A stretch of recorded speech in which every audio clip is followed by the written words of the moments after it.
Hello everyone, my name is Shorab and welcome to my 21st video of HTML5 tutorial series. Today we are going to discuss about HTML5 lists. So let's begin.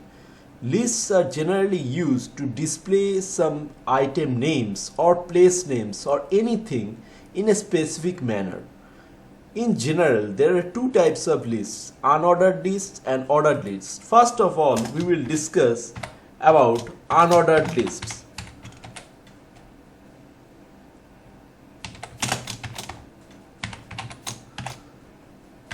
Okay,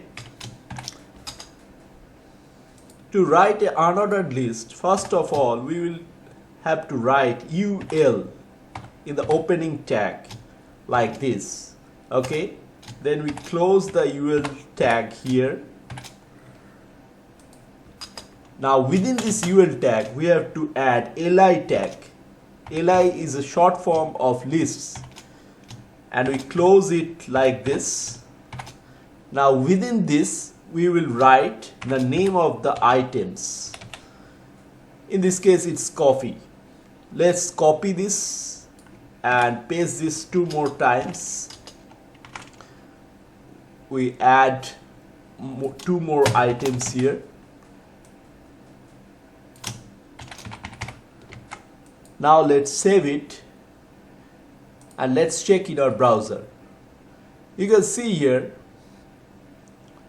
the items appears here and there is a black dot at the beginning of each item. Okay, by default the disk size here is a black dot. However, you can change the style here with the help of some inline style.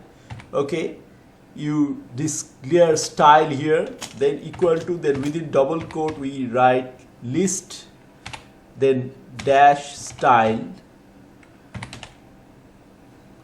list style, then again dash, then type, then colon, then say we write circle in this case.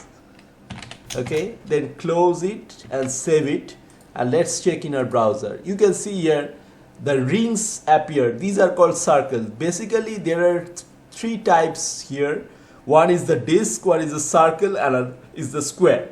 Okay, next we will discuss about ordered lists. To write an ordered list, what we have to do, we have to write similarly OL.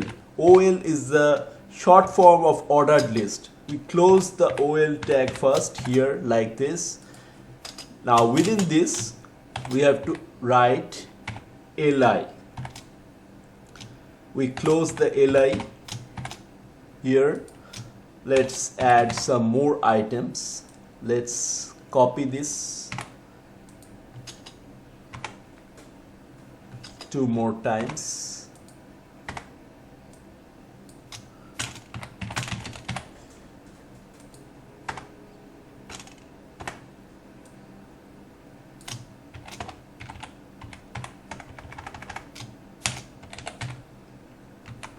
Now let's save it and check in our browser. You can see here the item appears and a number appears before each item. So this is how ordered list behaves. Okay, you can change the variation of this numbering by simply writing OL type. Okay, OL type equal to, then within double quote we write the type of the numbering we want. Say we name it capital A. Now when we save it and check in our browser, you can see here the instead of numbering here it has changed to alphabetical order like A, B, C, D, E, F and so on. You can change it to small a also. In that case it will be changed to small caps. Okay, one more thing I would like to say, in general unordered lists are used to display items and at the same time it is also used to display menu items. Menu means what you see at top navigation bar that you see on any web pages. Okay, we will discuss that in our CSS series. Okay, so that's it for now. If you understand this, we are ready to move on to our next tutorial. Don't forget to like and subscribe. Till then, bye.